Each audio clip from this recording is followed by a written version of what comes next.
पीढ़ियों के बाद में एक राजा हुआ है मूलक। मूलक के हुए हैं दशरथ। इलबिल विश्व से शतभुजा। एक 10वीं पीढ़ी पे जाकर के एक राजा और हुआ, उसका नाम था दशरथ राजा। 2 दशरथ हुए हैं। दशरथ राजा एक नहीं है, 2 राजा हुए हैं दशरथ। एक राजा दशरथ हुआ है, उसका पुत्र राम नहीं है। उसकी 10वीं पीढ़ी पे जाकर के एक और राजा हुआ, उसका भी नाम दशरथ है। तो जो बाद में दशरथ हुआ है उसका पुत्र राम जी है, पहले वाले दशरथ के नहीं है, ये ध्यान रखना। हाँ, ये फूल फूल वहां चाहिए, मंच पर रख दो, या मंच पर रख दो, नीचे नहीं, मंच चाहिए नीचे।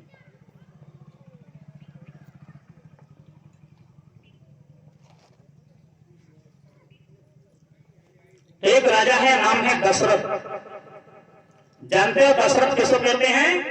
जो 5 ज्ञानेंद्री और 5 कर्मेंद्री 10 इंद्रियों को जो वश में करता है उसका नाम होता है दशरथ। ध्यान रखना, ये भी नाम रखने को तो आप रख लो, क्या है, कौन मना करता है, लेकिन जैसा नाम है वैसा काम भी होना चाहिए। होना चाहिए कि नहीं? नाम तो रख लिया शांति देवी, हाँ, और झगड़ा करती हैं, गुस्सा करती हैं, खूब रोड़ा करती हैं, तो क्या शांति देवी हो? क्या शांति देवी हो? तुम तो पूरी अशांति देवी हो। नाम रखने से काम नहीं चलता बाबूजी, नाम के साथ साथ तो काम भी होना चाहिए, है ना? तो देखिए दशरथ राजा के कोई पुत्र नहीं हुआ, तो उन्होंने ये यज्ञ रचाया है, उसका नाम है पुत्रेष्टि यज्ञ। तो यज्ञ रचाई, तो यज्ञ हो रहा था। चौपाई भी आई है, वो भी आपको सुना दूं।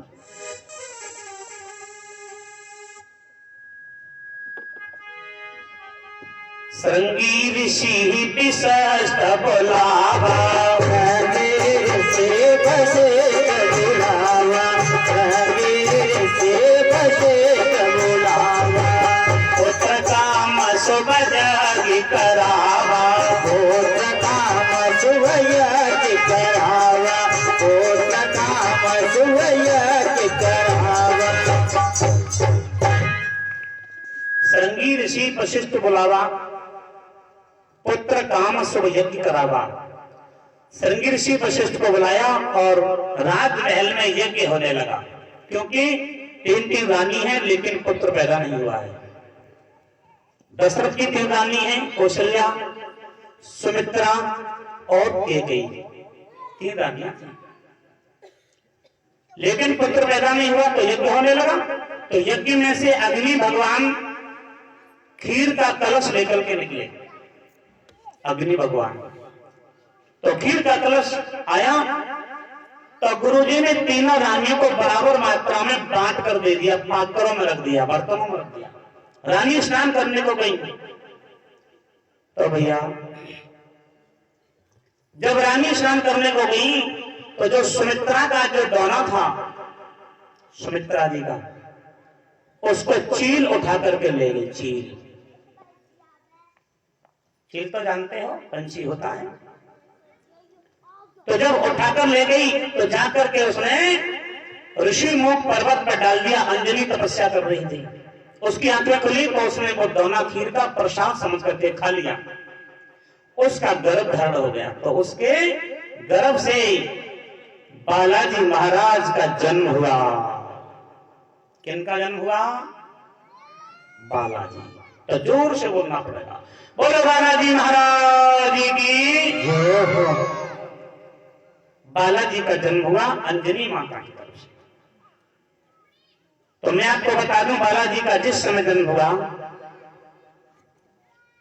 तो देवताओं ने भी आकर के वहां दर्शन किया है, देवताओं ने। हाँ जी, तो देवताओं ने बालाजी को भेंट करी है। तो किसी देवता ने तो जनेऊ धारण करा दिया, तो किसी देवता ने गदा दान करी, तो किसी देवता ने, जल देवता ने वरदान दे दिया कि तू जल में कभी डूबेगा नहीं। अग्नि देवता ने वरदान दे दिया, तू अग्नि में कभी जलेगा नहीं। तो बालाजी को वरदान दे करके सब देवता चले जाते हैं। तो जब बालाजी मेरे छोटे थे, बिल्कुल छोटे। शंकर शोभन केसरी नंदन तेज प्रताप महाजगबंदन। शंकर शोभन। ध्यान से सुनने की बात बता रहा हूं।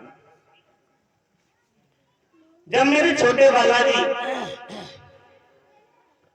तो एक दिन सूर्य नारायण भगवान सुबह सुबह निकल रहे थे और लाल लाल थे, बिल्कुल फल लग रहा था।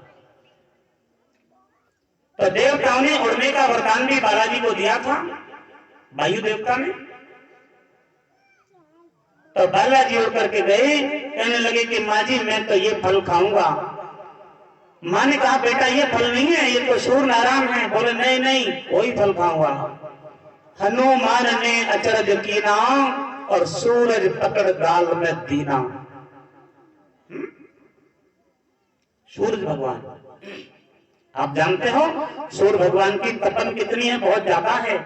गर्मी के महीने में बाबूजी तुम नहीं बैठ सकते खुले में, इतना तेज है। और वो बालाजी सूर्य के पास पहुंच गए, उनको पकड़ लिया, अपने गाल में रख लिया, मुंह में रख लिया।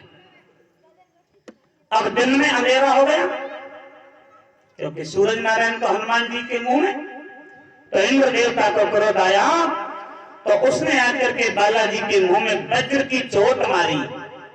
वज्र की जब चोट मारी तो मेरे बालाजी का मुंह टेढ़ा हो गया उसी दिन से, और सूर्य भगवान निकल करके भागे।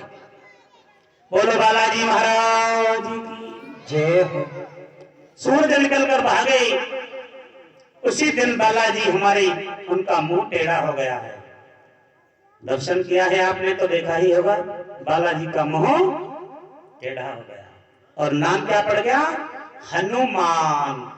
हनु कहते हैं थोड़ी, संस्कृत की भाषा है। हनुमान में ये स्थान होता है हनु, समझिए, इसलिए उनका नाम हनुमान भी पड़ा। बोलो हनुमान जी महाराज की। तो उस प्रकार से बालाजी का कथा का बड़ा प्रसंग है, सुंदर है। तो एक दिन बालाजी महाराज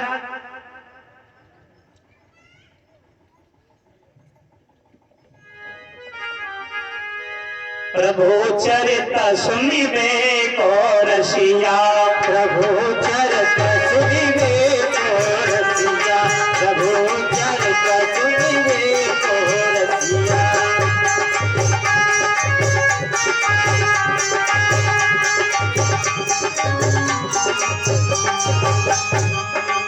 राम लखन सीता मन बसिया, राम लखन सीता मन बसिया, राम लखन सीता मन। प्रभु चरित सुनवे को रसिया। बालाजी महाराज हमारे रसिया हैं, रसिया। कौन से रसिया? ये वाले रसिया नहीं है जो आजकल मोबाइल में लोग सुनते हैं, टीवियों में सुनते हैं, एलसीडियों में सुनते हैं, ये वाला नहीं। अब तो क्या क्या रसिया चल रहे हैं ना, आप जानते ही हो, कहा बताऊं आपको मैं। लेकिन मेरे बालाजी वो रसिया हैं कि भगवान के चरित्रों को सुनते थे, भगवान का भजन सुनते थे, तब उनको कहा है रसिया। असली रसिया वो होता है जो भगवान का चरित्र सुनता है, भगवान की कथा सुनता है। आप कथा सुनने आए हो तो आप कह सकते हो कि मैं भी रसिया हूं, तुम भी रसिया हो, क्योंकि कथा में आए हो। भगवान की जो कथा सुनता है वो रसिया होता है, प्रभु चरित्र सुनने को रसिया। लेकिन कहा बताऊं आपको मैं, आजकल की जमाने की बात।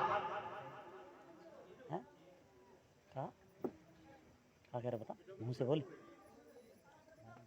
कौन सा है? कौन सी भाई है, मैं बता सही है तो सुना है भैया। अरे यार मैंने मोती का ये सबको सुना हमें। बोलो ठाकुर जी महाराज की जय। तो ये भी मैं आपको, ये डिब्बे बंद है कि महाराज वो तार उठा दिया बच्चे ने।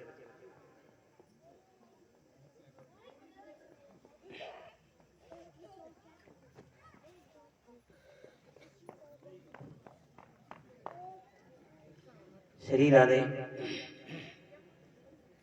श्री राधे, श्री राधे। बोलो ठाकुर जी महाराज की जय हो। तो देखिए जमाने की बात थोड़ी सी आपको बता दूं कि आजकल के क्या क्या रसिया चल रहे हैं। एक मैया थी, एक मैया जिसके पति थे फौजी,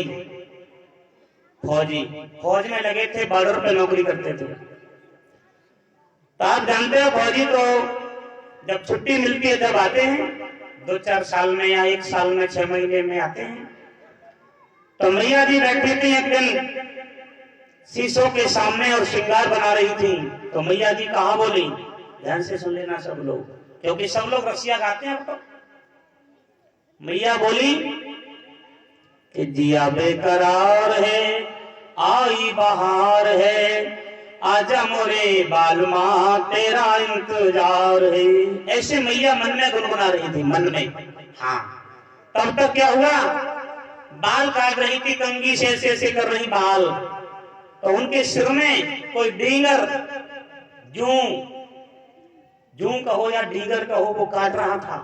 तो मैया ने दूसरा हाथ बढ़ाया, एक हाथ में कंघी चल रही तो दूसरा हाथ बढ़ायो, तो जूं पकड़ लियो वाले मैया ने और बोली कि मार दिया जाए या छोड़ दिया जाए, और बोल तेरे साथ क्या सलूक किया जाए। बोलो वृंदावन हरिलाल जय हो। तो मैं आपसे निवेदन करता हूं भैया, आप ऐसे रसिया तो मत गाना एक बार, आपसे निवेदन है मेरा, ठीक है? ये तो आप मत गाना एक बार, आप भगवान के रसिया गाना, भगवान के भजन गाना, ठीक है? भगवान का कीर्तन गाना, उसमें आपको मिलेगा। और ऐसे रसिया मत आपको क्या मिलेगा? तो राधे राधे बोलना पड़ेगा। उधर में बालाजी महाराज बड़ा प्रेम आनंदित होने लगे। एक दिन कहा भयो, सीता मैया अपनी मांग में सिंदूर लगा रही थी, सिंदूर। बालाजी कहीं से घूम घाम के आए, बोले मैया ये तुम कहा कर रही हो? मैया ने कही कि लाला ये लाल लाल है ना, ये मैं इसलिए लगाती हूँ कि मेरे प्रभु है ना श्री राम जी, मेरे स्वामी, वो ये लाल को देख करके प्रसन्न हो जाते हैं, इसलिए मैं लगाती हूँ। बालाजी तो नटखट गई। बालाजी ने समझा कि बन गई बात। मैया का छुकर में चली गई। वो जो संदूर की डब्बी हटकाई उधर ही थी, पर डब्बी को लेके बालाजी चले गए साइड में, और जाकर के अपने पूरे शरीर में उन्होंने पोत लिया संदूर, लाल कर लिया पूरा शरीर। लाल करके भगवान के सामने पहुंच गई। राम जी ने कहा क्यों रे बालाजी ये क्या करा? बालाजी बोले मेरे हो, सीता मैया अपनी मांग में थोड़ा लगा रही थी, मैंने पूछा क्यों लगा रही हो? उन्होंने कहा कि इससे प्रभु प्रसन्न होते हैं। तो मैंने समझा कि मैया थोड़ा लगा रही हैं तो बिंदे थोड़े प्रसन्न होंगे, तो मैं ज्यादा लगा लूं तो मोते ज्यादा प्रसन्न होंगे, इसलिए मैंने पूरे शरीर में लगा लिया। भगवान ने कहा वाह रे बालाजी वाह, मैं वरदान देता हूं आज के बाद आने वाले समय में तुम पे जो लाल लाल चढ़ाएगा, चोला चढ़ाएगा, उसको कहते हैं चोला, बालाजी का चोला। मैं कहता हूं जो तुम पे चोला चढ़ाएगा उसके घर में हमेशा सुख शांति बनी रहेगी। बोलो बालाजी महाराज की जय। तो बालाजी पर चोला चढ़ाना चाहिए शनिवार को या मंगलवार को। वैसे बालाजी का जन्म तो मंगलवार को नहीं हुआ है, शनिवार को हुआ है, शनिवार को, मंगलवार को नहीं हुआ है। तो जो शनि का उनका बार है बालाजी का, वो शनिवार है। करने को तो लोग मंगल को भी करते हैं, करो कोई बात नहीं। तो इसके बाद में उधर में खीर का कलश जो निकला तो 3 रानियों को बांटा। तो स्नान करके आई तो थोड़ा थोड़ा अपनी खीर में से भाग दे दिया है सुमित्रा को। कैकेयी ने दे दिया थोड़ा भाग, थोड़ा सुमित्रा को कौशल्या ने भी दे दिया। तो कैकेयी का पुत्र भरत हुआ है, कौशल्या का एक राम हुआ है, और सुमित्रा जी के 2 पुत्र पैदा हुए। ध्यान रखना, लक्ष्मण और शत्रुघ्न। जब भगवान पैदा हुए, भगवान आए प्रकटे, रामायण कहती है कि भई प्रकट कृपाला दीन दयाला। भगवान जन्मते नहीं है, भगवान प्रकट होते हैं, ये भी ध्यान रखना। मैं आपको घर में डालना नहीं चाहता हूं, मैं आपसे बोल जाऊं भगवान जन्मे थे तो आप भी कहोगे भगवान जन्मे थे। भगवान जन्मते नहीं है, भगवान प्रकट होते हैं, याद रखना।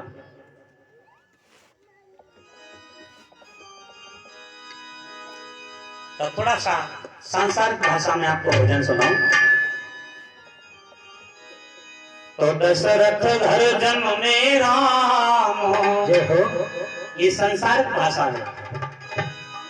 दशरथ घर जन्म में राम, अयोध्या फूलन छाई रहे। दशरथ घर जन्म में राम, ओ राम, अयोध्या फूलन छाई रहे। दशरथ घर जन्म में राम, ओ राम, अयोध्या फूलन छाई रहे। बेस ना बोले, बेस का यार तुम बेस बोलना ना, बेस।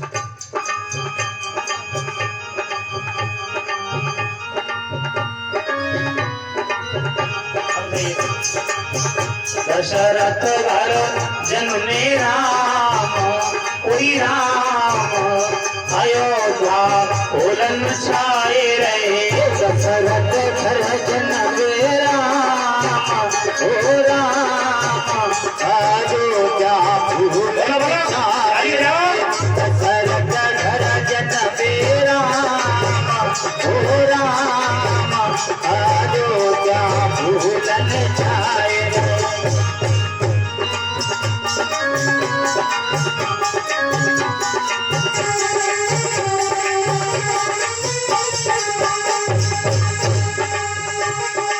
हरे हरे गोबर ने अंगन लिपाए, हरे हरे गोबर ने अंगन लिपाए, हरे हरे गोबर ने अंगन लिपाए।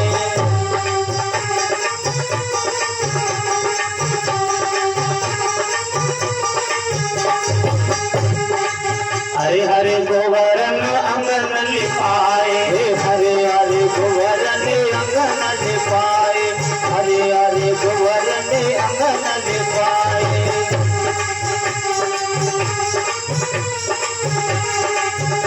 और राजा को है गोबर नाम, गर नाम, अयोध्या फूलन छाई रही। दशरथ घर जन्मे राम, ओ राम, अयोध्या फूलन छाई रही। दशरथ घर जन्मे राम, ओ राम, अयोध्या फूलन छाई रही।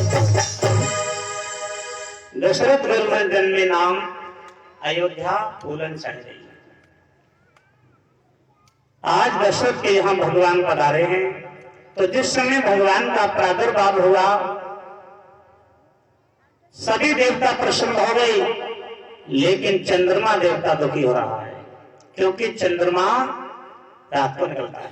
कोई नहीं, मैं आवाज लगा दूंगा, मैं आवाज लगाऊंगा आपको। प्रेम की कथा है, प्रेम से होगी।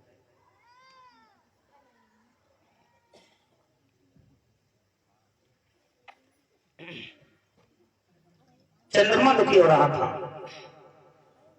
तो भगवान समझ गए कि चंद्रमा दुखी हो रहा है। भगवान ने कहा क्यों दुखी होता है, अब की बार मैं आऊंगा ना तो सबसे पहले तुमको ही दर्शन दूंगा, काहे को परेशान होते हो। तो दोबारा में भगवान आए तो कृष्ण का अवतार हुआ, तो रात के 12 बजे हुआ और सबसे पहले चंद्रमा को ही दर्शन दिया भगवान ने। तो भगवान बोले अभी मैं ऐसे करता हूं, अपने नाम के पीछे मैं तेरा नाम जोड़ लेता हूं। तो भगवान ने अपने नाम के पीछे उसका नाम जोड़ लिया, राम चंद्र। राम सूर्यवंशी राजा हैं, तो चंद्र का लगाने का तो मतलब ही नहीं था, लेकिन चंद्रमा क्यों लगा दिया, ये चंद्रमा का नाम है, इसलिए भगवान को रामचंद्र के नाम से जाना जाता है। बोलो रामचंद्र भगवान की। धीरे धीरे जब बड़े होने लगे तो चारों बालकों का नाम संस्कार भी करवाया, तो जनेऊ संस्कार भी करवाया। वशिष्ठ गुरु हैं, कुल गुरु हैं, तो विश्वामित्र जी ने बाण विद्या भी चलाई सिखाई है। देखिए, मैं एक बात आपको और बता दूं, एक बात और बता दूंगा जरूर। ब्राह्मण चारों वर्णों का गुरु होता है। ब्राह्मण 4 वर्ण होते हैं, उन चारों का गुरु होता है, तो ब्राह्मण को ही गुरु बनाना चाहिए। सोच लीजिए, वशिष्ठ जी कुल गुरु हैं, विश्वामित्र जी उनके गुरु हैं, राम जी की। तो उस धनुष विद्या उन्होंने चलाना सिखाई थी। तो धीरे धीरे भगवान जब बड़े होने लगे तो एक दिन विश्वामित्र गुरुदेव यज्ञ कर रहे थे। यज्ञ हो रहा था विश्वामित्र जी का। उस यज्ञ में राक्षस लोग विघ्न डालते थे। अब आपको मैं हिंदी भाषा में बता दूं, हिंदी भाषा में बिल्कुल सीधी सी, जहां पर कहीं यज्ञ होता है, भागवत कथा होती है, सत्संग होता है, उसमें यदि कोई विघ्न डालता है तो वो राक्षस होता है। समझ लो, वो राक्षस होता है जो अच्छे काम में विघ्न डाल देता है। यज्ञ कर रहे थे विश्वामित्र जी, उसमें विघ्न डालने के लिए राक्षस आते थे। तो विश्वामित्र जी दशरथ के पास पहुंचे, राम और लक्ष्मण को मांगते हैं, भैया तुम मुझे राम लक्ष्मण को दे दो। तो गुरु ने कहा कोई बात नहीं, आप दे सकते हो तो दे दो। दशरथ ने कहा गुरु के लिए तो क्या मना करूंगा। आप गुरु की परिभाषा जानते हो? जिंदगी में कभी गुरु कुछ कोई मांगता है तुमसे तो वचन मत डालना। मैं सबको बताता हूं, गुरु का वचन मत डालना, क्योंकि दशरथ राजा ने भी गुरु का वचन नहीं डाला है। राम लक्ष्मण को दोनों को दे दिया, ले जाओ गुरु जी, गुरु के लिए मना नहीं करूंगा। तो जब भगवान विश्वामित्र के साथ चलने लगे तो रास्ते में सबसे पहले ताड़का मिली है, ताड़का राक्षसी, जो बड़ा बड़ा लंबे लंबे दांत, विकराल रूप, मुंह फाड़ के बैठी थी। बोली आज प्रभु ने मेरी सुन ली, आज तो 3 शिकार आ रहे हैं, मैं तीनों को खाऊंगी और कम से कम 2-4 महीना पढ़ के सो जाऊंगी, बात खत्म। बड़ा प्रसन्न होने लगी। और उसको क्या मालूम था कि आज मैं मरूंगी? मालूम नहीं था। मरूंगी भी और तरूंगी भी पता नहीं था उसको। एक बात ध्यान रखना, भगवान के हाथ से मरते हैं वो तर जाते हैं, निश्चित बात है। दौड़ करके आई तो भगवान ने ताड़का का वध कर दिया। भैया मरते समय कहा कि महाराज तुम तो मुझे मारते हो, तुम्हारे पिताजी दशरथ से तो मेरा कौल वचन था। क्या कौल वचन? ये था, उन्होंने मुझसे वादा किया था, एक दिन मैंने युद्ध में उनकी रक्षा करी थी, तो उन्होंने कहा कि तू चिंता मत कर, अयोध्या का राज्य मैं तुझे दे दूंगा। मेरा वादा था।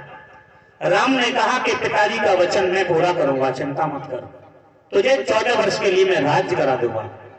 तो ताड़का जो थी उसकी खोपड़ी में से चरण खड़ाऊ बने थे, भगवान के चरण खड़ाऊ। तो वही चरण खड़ाऊ भगवान ने 14 वर्षों के लिए राज सिंहासन पर रखे थे, स्वयं राज्य नहीं किया था। बोलो रामचंद्र भगवान जय। आगे चल करके मारीच मिला है, तो भगवान ने बिन का बाण मारा है तो 100 योजन दूर जाकर के गिरा था। उसके बाद यज्ञ में भगवान पहुंचे तो यज्ञ की रक्षा करी। तो एक दिन सीता का संवर हो रहा है। कहां पर हो रहा है? जनकपुरी में, मिथिलापुरी में। ये मिथिलापुरी कहां पर है मैं आपको यह भी बता दूं, नेपाल में पड़ती है, नेपाल देश में। नेपाल जो देश है, जो प्रदेश है, वो उत्तर प्रदेश से उसकी सीमा लगी हुई है नेपाल की, ये भी आपको बता दूं। तो भगवान कहां के हैं? अयोध्या, उत्तर प्रदेश में। तो भगवान की ससुराल कहां पर है? नेपाल में। जो जनक राजा है वो नेपाल का रहने वाला था, सोच लीजिए। राम जी की ससुराल नेपाल में थी, यहाँ पर नहीं थी। तो जब सीता जी का स्वयंवर हो रहा है, बड़े बड़े देशों के राजा आए हैं, तो एक धनुष रखा था, उस धनुष का नाम है आज गब धनुष, जो शंकर जी का धनुष है। शंकर जी का धनुष है। बड़े बड़े देशों के राजा आए हैं, लेकिन धनुष नहीं उठ रहा है। मोटे मोटे राजा, पतले पतले राजा, ठिगने ठिगने राजा, लंबे लंबे राजा, गोरे गोरे राजा और काले काले राजा, सब तरह के राजा पधारे और बड़ा बड़ा जोर लगा रहे हैं। शर्त है वो धनुष को उठा देगा, इसकी चांद चढ़ा देगा, मैं उसके साथ में अपनी सीता का विवाह करूंगा। ये शर्त क्यों रखी? एक बार जनक राजा धनुष की पूजा करते थे सुबह शाम, तो एक दिन वो चले गए पार्टी में। पार्टी, आपके यहाँ पार्टी कहते हैं, हमारे यहाँ दावत कहते हैं जी। तो पार्टी में गए जनक राजा, तो सीता जी आंगन को झाड़ू लगा रही थी, तो उन्होंने एक जगह से उठा करके दूसरी जगह धनुष को रख दिया। पिताजी आए, उन्होंने कहा बेटा ये धनुष। सीता ने कहा कि पिताजी ये धनुष तो हमने उठा करके वहां रख दिया था। उसी दिन संकल्प कर लिया कि जो इस धनुष को उठाएगा उसके साथ मैं अपनी सीता का विवाह कर दूंगा। आज वही सीता का संवर हो रहा है। बड़े बड़े राजा जोर लगाते हैं, बल लगाते हैं, लेकिन पहुंच नहीं पाते हैं, उठा नहीं पाते हैं। उधर